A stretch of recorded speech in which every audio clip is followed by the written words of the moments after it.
Hi everyone, welcome or welcome back to my channel where today's episode is going to be all about fear of abandonment and rejection when you are starting any sort of relationship, whether it's platonic, romantic, work-like in the employment world, whatever it is. When that fear of abandonment and rejection comes in, we're going to fully talk about that today because it can be so debilitating not only to ourselves, our nervous system, and take us away from perhaps like sleeping well and just being fully present, sleeping well, eating well, making the right choices. That fear of abandonment and rejection can be so discombobulating, and this is how I have been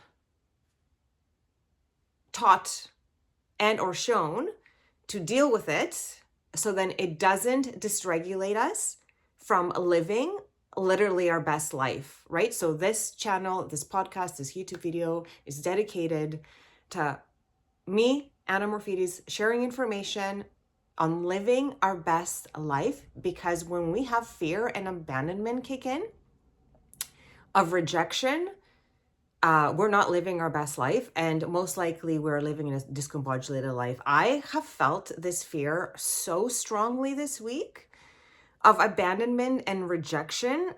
Like, I couldn't even believe how alive it was in me and how still my little inner child is not trusting of anyone yet. So, and I've done so much self-love work and all these other beautiful things. And our teacher today in human development was saying that sometimes it's not enough to just do the mental stuff. Like, we really have to feel safety in our nervous system.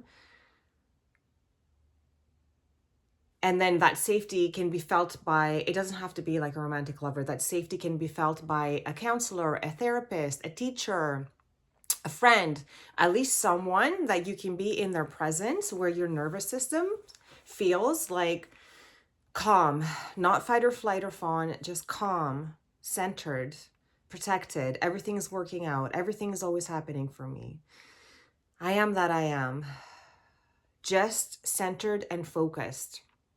So I wrote this down because I didn't want to forget my thoughts that I feel like very much divinely guided this video, because I'm teaching what I'm experiencing and how I walk through that discomfort. And that discomfort, like a colleague of mine was saying, the discomfort, or they were saying that they're convinced that changing feels uncomfortable. And yes, it feels very uncomfortable. Not only changing feels uncomfortable, but the patterns and or stories that we carry from our past, those also feel uncomfortable, right? So if your story is I'm bound to be rejected, I'm bound to be alone, they're going to leave me, then the discomfort of that feeling every time you enter something new is very discombobulating. So grounding ourselves with, first of all, breath work is the best work. Like, if you take deep breaths, really deep down into your diaphragm, that's very grounding. Putting our bare feet onto the earth, just putting it on the earth, whether it's grass or if you have beach accessible to you, water, just feeling the electromagnetic, magnificent power of Mother Earth is very healing to our body. You have full control of your narrative all the time that you want to say. And then watch, what does that mean to you? Like, when you have a fear of abandonment and or rejection, what's the story? Because if you're abandoned and rejected, what does that mean about you? You can take a moment and think about that. I did some parts work yesterday. I was like desperately like reaching out for help for my colleagues because I was spiraling out of control. Like, the fear of me experiencing rejection of my not being enough, or not even that, me being too much, me as I am being too much for people to handle is very much in alignment with my experience that I had with my primary caregiver, who was my mother, who my sweet mother was not capable of being present for me. And I was too much for her. All of me and like all of myself and my siblings, we were too much for my mom because first of all, she did not have good foundations. Like, she was completely abused as a child. Her mom died when she was 2. Just a lot of like poverty and unawareness, like growing up in a small village. There was a lot of like physical abuse and yeah. And then of course she married someone that recapitulated her childhood. So you can only imagine what that connection was like. And then my dad actually like lived overseas. So there was like a lot of abandonment. So my mom was not supported. Therefore, how on earth was she going to support us, right? So this is how the intergenerational patterns begin and they form. So now she's not capable of holding me into where I need to be held as a child, right? So it's not that I was too much. My mom didn't have the capacity to be able to hold me in that space. So I learned that story very early on, that I am too much, because children, it turns out that we're learning in counseling, children will make everything mean about them, that it's their fault. So when they see their parents incapable of handling life, they gravitate and go towards a reasoning that has to do with them. They make it mean something about them, that they're not doing something right. They need to be doing more of this, or they always give it a meaning about them. So take a second and see, when your strong fear of abandonment and rejection comes in, what meaning are you giving that? Mine is very much that I'm too much. I'm too much for someone to handle, and they're gonna want to leave me. That job, that opportunity, whatever it is, that thing is going to leave me because I'm too much for it. And then I was also doing mirror work. And if my fear is that I'm going to be abandoned and or rejected, I've just had this huge moment of all the ways that I am currently abandoning myself and rejecting myself. I reject myself when I make a mistake, quote unquote mistake, when I'm out of control with my emotions because I'm having like literally like a crisis, existential crisis, like my soul growing, right? Like my soul growing, having an activation, and like I'm unraveling and I'm feeling discombobulated, I'm activated. Like I reject all those parts of myself, and I so desperately need somebody else's validation to be like, you know what, Anna, look, it's totally okay, I got you.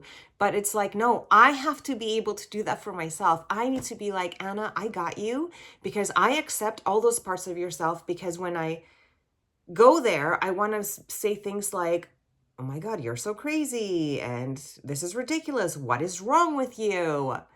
Like, clearly there's something wrong with you, but there's nothing wrong with us, right? All of these, how can we have radical acceptance for all of our fears that come up?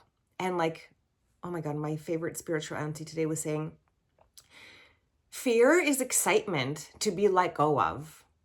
Let's view fear as an excitement to be let go of, and put trust over fear. Trust the process. Trust that everything's happening for you. Trust that when you fear you're going to be abandoned and or rejected, that just only means that there's parts of you that you're abandoning and or rejecting. So how are you doing that? Are you abandoning perhaps like life experiences that you want to have? Are you abandoning your needs and are you putting somebody else's needs first? Are you abandoning yourself to make sure that somebody else is okay in order for you to be okay? What parts of yourself are you rejecting? Is it like the way you look, your body? Is it the words that you say, what you share with people, how you share with people? Like, we can reject so many parts of ourselves all the time. Like, so take stock of that. And then if I can heal it, anyone can heal it. Like yesterday, I was like literally having a panic attack. I had to ground myself, go to the beach, put my feet in the water. If you don't have beach, just put it on the grass, on the ground, anywhere. And then I was doing like this work, like asking the questions, what does it mean? Worst case scenario that someone and or something rejects me and abandons me. What's that mean about myself? I'm not good enough. I'm too much, right? Like the same feelings that I felt as a kid through my primary caregiver, aka my mom, because she wasn't capable to be there for me. I made that mean all these stories about myself that later on I will experience through circumstances that become a catalyst for me to see what I need to heal. So in this way, everything is a gift. And like my favorite teacher says, if we look at everything as a gift, then we are unwrapping presents for the rest of our lives. And this was a gift to me. This catalyst that discombobulated in me in my school environment. And then I went into this like crazy narrative. Holy wow. But if I can come out of it, anyone can. And just watch and see, what does that mean for you? Your fear, what's it mean? Where does it live? And then let's work on like separating it and like giving it what it needs. Unconditional positive regard, love, understanding, compassion,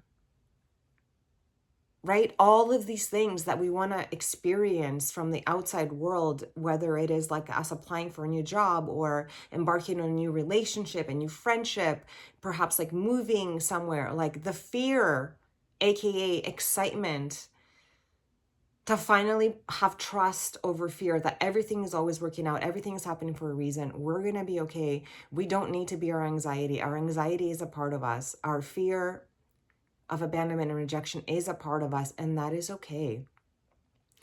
And knowing that we have full control of that. And at the end of the day, even if we were abandoned and or rejected by someone and or something, then that's okay too. Like, we don't have to give it that meaning. It's just the capacity for that connection and or job opportunity and or whatever it is, friendship, it just wasn't there. But what did we learn from that experience? And then are we going to grow so the next time we are in the face of that, are we going to be able to walk through that uncomfortable experience of our past wounds and self with ease and with grace? Even if you're like I was yesterday, like snot crying, like ugly crying, like my inner child, like so hurt, like all that stuff. Yes, we embrace and we love all those parts of ourselves. And there are people that are going to be capable to hold us in those experiences. I promise you. Just ask for help. And the person that is able to give it to you will be there. Because sometimes even asking for help is challenging, right? Because then you might feel, I don't know, all sorts of things about that too. You're taking up too much space, or you don't deserve it, or being apologetic. So watch the stories, watch the narrative, and I would love to hear about it actually. And yeah, we can help each other right here on this channel work through these things. So for once and for all, we can fully just not abandon and or reject any parts of ourselves, so then we don't experience that from our outside world. And then when we do, what meaning do we give that? I'm going to leave my video right here today, short and sweet. I love you so much, with so much love and gratitude. Thank you so much for allowing me to come here and share my experiences. And yeah, I look forward to our connecting time next week. I might put a little bonus video. I don't know. I filmed one yesterday, but I'm not sure how I feel about it. I'll sit on it. Comments, questions, concerns, likes, thumbs up, subscriptions, anything is welcome. Everything is, yeah, gratefully accepted. And I will see you next time.